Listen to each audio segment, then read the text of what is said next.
The books that I brought, many books, paperbacks, dictionary, and I thought we'd use these today. Fatal sins. We'll talk about this again when we talk about medical jurisprudence and medical ethics.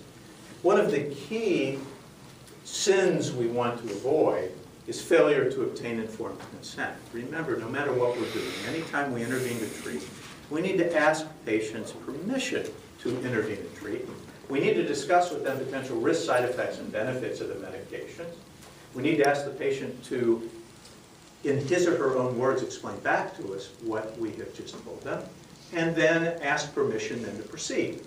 And that's obtaining informed consent. We also talked about, in this component of psychiatry, the 7 deadly sins. Remember the 7 defense mechanisms that Sigmund Freud detailed. And so I have the book Fatal Sins, written by David Steele, Daniel Steele's nephew, probably soon to become a TV miniseries. And what I'm going to do, if I may, is, and please, I will probably move along the center aisle. I hope that's okay. It's easier to access. So if I may I hand you both this book? And I'm going to ask you two as a team to tell us, please, how many pages there are in the book. You need not be psychic. You may turn to the last page. 280. 280. I'm going to ask you to allow me the poetic license to say 300. It makes the math easier.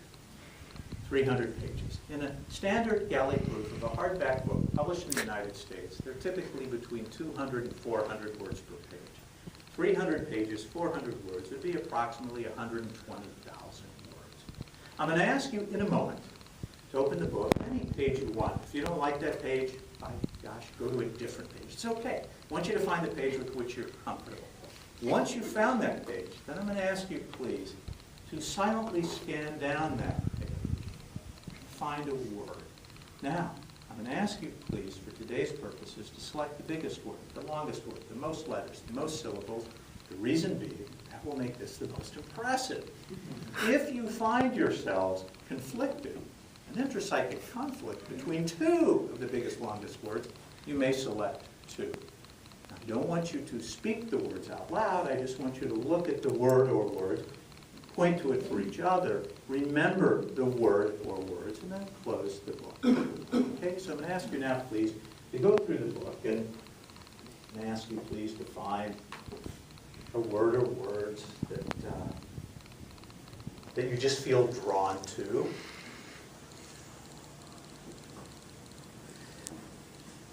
And as our colleagues are doing that, I have other books, and so I am going to ask those of you, if it's okay, along the inner corridor, as long as you feel comfortable with your vision and you'd like to participate, if you just raise your hands, I'll come by, because as they're looking, very good. I'm going to ask you, please, to select any one of the books you'd like. Please hold on to that book a moment. Just place it onto the desk and hold on to it. And then, very good. I'll have you please select the book. Please just take that, hold on to it, set it down if you will, and then your hand was raised. Please hold on to the dictionary, and I will come back here. Death Wish. My hero, Charles Bronson, starred in that movie, and then there was a whole series of them, and I think the last one was Death Wish meets Rocky, the Planet of the Apes, something like that. However, Death Wish reminds us that when we're evaluating patients, we need to ask if they're having any suicidal ideation. Because as you remember, 10 to 15% of patients with major depressive disorder will successfully suicide. And therefore, short lifetime. 1 out of 2 patients with schizophrenia will attempt suicide at least once. 10 to 15% will succeed, and so too with bipolar disorder. Death Wish. I'm going to ask you, if you will, just to say stop anytime you want as I leaf through. Very good. Are you satisfied? Because I'm going to ask you to memorize the first word at the top of that page. Okay, very good. You've got that word. Please tuck it away. Keep it in your memory, and we'll come back to it momentarily. Okay? Others have books. Is that correct? You all selected 1 or 2 words. 1 word. I'll take the book back. Okay? And I'm going to ask you, please, not to tell us your word, but I'm going to ask you, if you will, just to share with us out loud the first letter of your word. H. H. Hold on to that. I'm going to borrow back the book from y'all, and I'm going to ask you please to say stop at any time. Stop.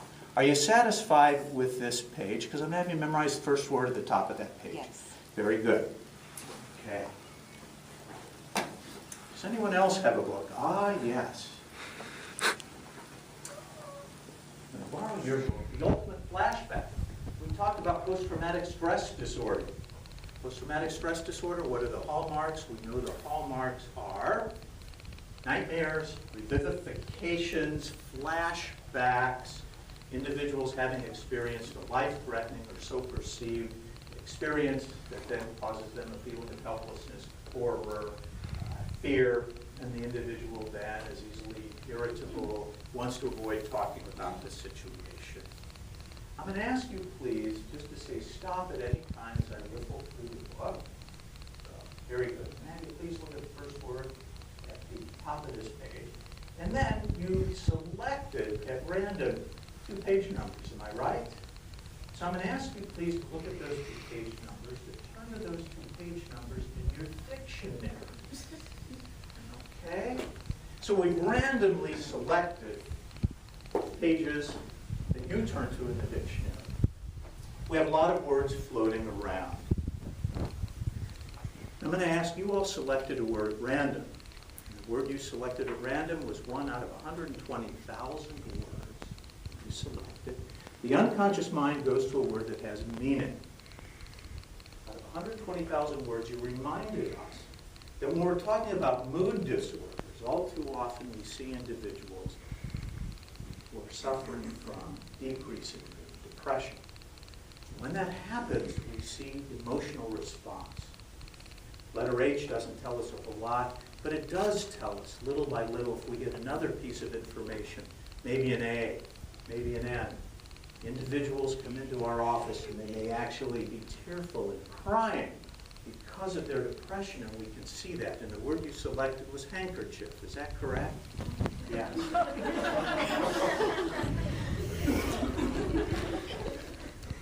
And you selected a word at random, and the impression I'm getting, I think it was 3 letters. Is that right? It was a small word.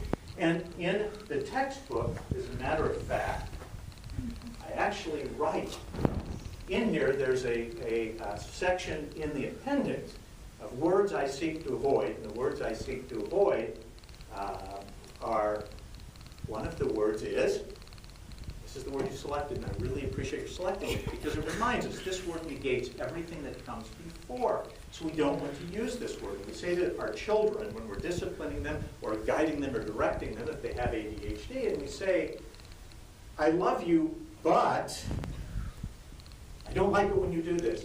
We don't want to say that. We want to say, I love you, period. Our love is unconditional.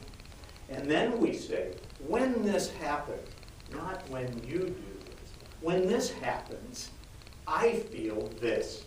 And so we've taken away the you statements. We've stopped the negation of our love for our child.